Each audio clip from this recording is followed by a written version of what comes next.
Assalamualaikum warahmatullahi wabarakatuh. Perkenalkan, nama saya Desi Fitraningsih, mahasiswa IAIN Ambon, Fakultas Ilmu Tarbiyah dan Keguruan, Program Studi Tadris IPA semester 6.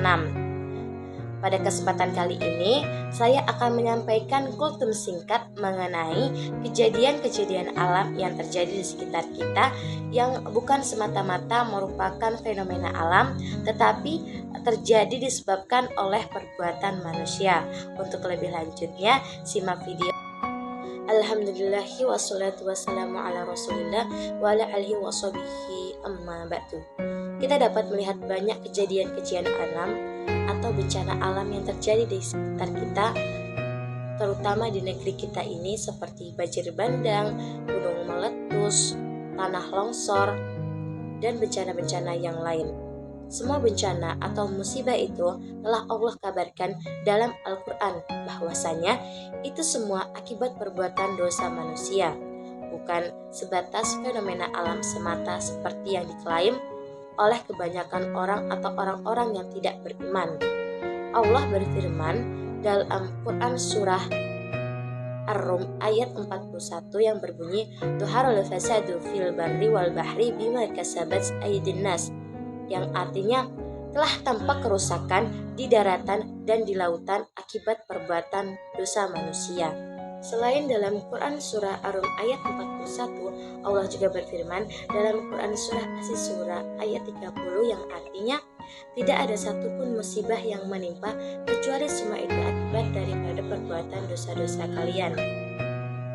Dari ayat tersebut dapat menjelaskan gunung tidak mungkin meletus kecuali dengan perintah Rabb-nya. Air bah pun tidak akan pernah menerpa kecuali dengan perintah Allah Azza wa Jalla. Semua makhluk tunduk dan patuh hanya kepada penciptanya saja, yaitu Allah.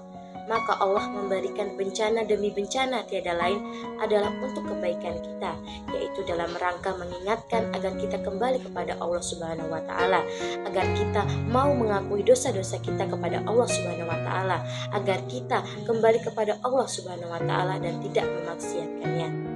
Namun ternyata ketika manusia sudah diberi cobaan atau musibah oleh Allah Subhanahu wa Ta'ala, tetapi manusia tersebut tidak mau mengambil pelajaran, maka Allah Subhanahu wa Ta'ala pun memberikan bencana demi bencana kepada diri kita, tiada henti-hentinya. Penyebab terjadinya bencana alam atau kejadian-kejadian yang terjadi di sekitar kita disebabkan oleh dua faktor besar. Yang pertama yaitu kesyirikan. Sebab terbesar yang menyebabkan datangnya bencana adalah kesyirikan. Sesungguhnya Allah tidak pernah ridho disekutukan dengan apapun juga. Yang kedua adalah kemaksiatan. Adapun sebab yang kedua yaitu kemaksiatan yang merajalela. Rasulullah SAW mengabarkan dalam hadis bahwa tidaklah tersebar zina di sebuah masyarakat kecuali Allah kirimkan kepada mereka penyakit yang belum pernah ada sebelumnya, dan tidaklah suatu kaum menahan diri dari membayar zakat kecuali Allah tahan hujan dari mereka. Kalau bukan karena doa binatang-binatang ternak, Allah tidak akan kirimkan hujan kepada mereka. Demikianlah kultum singkat yang dapat saya sampaikan mengenai kejadian-kejadian alam atau bencana alam yang terjadi di sekitar kita, yang semata-mata disebabkan bukan dari fenomena alam, tetapi melainkan terjadi akibat ulah perbuatan manusia. Oleh karena itu, kita sebagai makhluk Allah atau sebagai manusia harus selalu taat kepada Allah. Sekian dari saya.